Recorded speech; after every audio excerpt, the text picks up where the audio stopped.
नमस्कार, मैं रुचि प्रताप। सबसे पहले मैं इस महाग्रंथ महाभारत को नमन करती हूँ, जो मुनि वेद व्यास जी द्वारा रचित तथा भगवान गणेश जी द्वारा लिखित महाकाव्य है।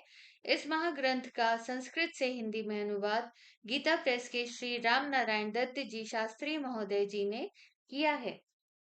प्रथम अध्याय के आखिरी चरण में हम महाभारत पढ़ने, सुनने से कैसे अपना जीवन सुंदर, सरल तथा संपूर्ण बना सकते हैं, जानेंगे।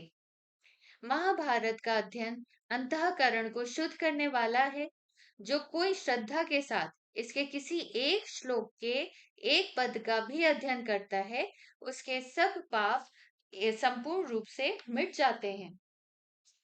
इस ग्रंथ रत्न में शुभ कर्म करने वाले देवता, देवर्षि, निर्मल ब्रह्मर्षि, यक्ष और महानागों का वर्णन किया गया है। इस ग्रंथ के मुख्य विषय हैं स्वयं सनातन परम ब्रह्म स्वरूप वासुदेव भगवान श्री कृष्ण। उन्हीं का इसमें संकीर्तन किया गया है। वे ही सत्य, रित, पवित्र एवं पुण्य हैं। वे ही शाश्वत परम ब्रह्म हैं और वे ही अविनाशी सनातन ज्योति हैं। मनीषी पुरुष उन्हीं की दिव्य लीलाओं का संकीर्तन किया करते हैं। उन्हीं से असत, सत तथा सद सत उभय रूप संपूर्ण विश्व उत्पन्न होता है। उन्हीं से संतति, प्रज्ञा, प्रजा, प्रवृत्ति, कर्तव्य, कर्म, जन्म, मृत्यु तथा पुनर्जन्म होते हैं। इस महाभारत में जीवात्मा का स्वरूप भी बतलाया गया है एवं जो सत्व, रज, तम इन तीनों गुणों के कार्य रूप पांच महाभूत हैं, उनका तथा जो अव्यक्त प्रकृति आदि के मूल कारण परम ब्रह्म परमात्मा है, उनका भी भली भांति निरूपण किया गया है।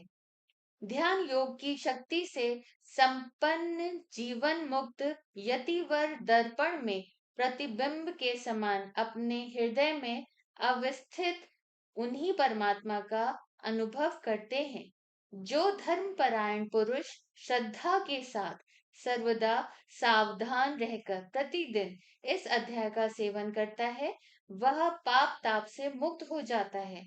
जो आसक्ति पुरुष महाभारत के इस अनुक्रमणिका अध्याय को आदि से अंत तक प्रतिदिन श्रवण करता है, वह संकट काल में भी दुख से अभिभूत नहीं होता। जो इस अनुक्रमणिका अध्याय का कुछ अंश भी प्रातः, सायं अथवा मध्याह्न में जपता है, वह दिन अथवा रात्रि के समय संचित संपूर्ण पाप राशियों से तत्काल मुक्त हो जाता है। यह अध्याय महाभारत का मूल शरीर है। यह सत्य एवं अमृत है। जैसे दही में नवनीत, मनुष्यों में ब्राह्मण, वेदों में उपनिषद, औषधियों में अमृत, सरोवरों में समुद्र और चौपाइयों में गाय सबसे श्रेष्ठ है, वैसे ही उन्हीं के समान इतिहासों में यह महाभारत भी है। जो श्राद्ध में भोजन करने वाले ब्राह्मणों को अंत में इस अध्याय का एक चौपाई भाग अथवा श्लोक का एक चरण भी सुनाता है, उसके पितरों को अक्षय अन्नपान की प्राप्ति होती है। इतिहास और पुराणों की सहायता से ही वेदों के अर्थ का विस्तार एवं समर्थन करना चाहिए। जो इतिहास एवं पुराणों से अनभिज्ञ है, उसे वेद डरते हैं कि कहीं यह मुझ पर प्रहार कर देगा।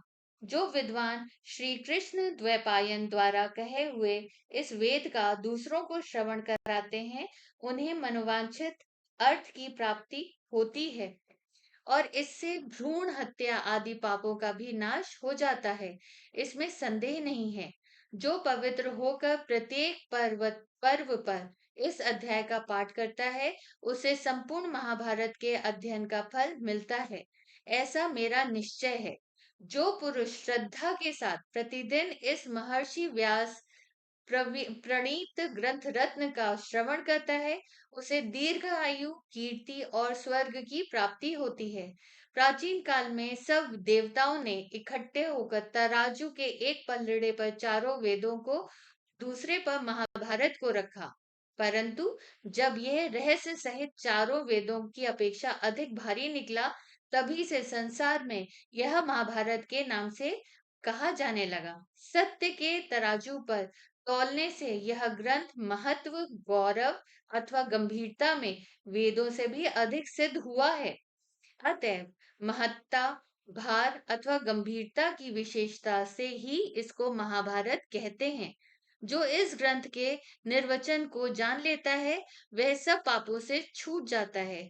तपस्या निर्मल है, शास्त्रों का अध्ययन भी निर्मल है, वर्णाश्रम के अनुसार स्वाभाविक वेदोक्त विधि भी निर्मल है और कष्ट पूर्वक उपार्जन किया हुआ धन भी निर्मल है, किंतु वही सब विपरीत भाव से किए जाने पर पापमय है। अर्थात दूसरों के अनिष्ट के लिए किया हुआ तप, शास्त्राध्ययन और देवोक्त स्वाभाविक कर्म तथा क्लेश पूर्वक उपार्जन धन भी पापयुक्त हो जाता है। तात्पर्य यह है कि इस ग्रंथ में भाव शुद्धि पर विशेषता जोर दिया गया है। इसलिए महाभारत ग्रंथ का अध्ययन करते समय भी भाव शुद्ध रखना चाहिए। इस प्रकार महाभारत आदि पर्व के अंतर्गत अनुक्रमणिका पर्व में पहला अध्याय पूर्ण हुआ। ओम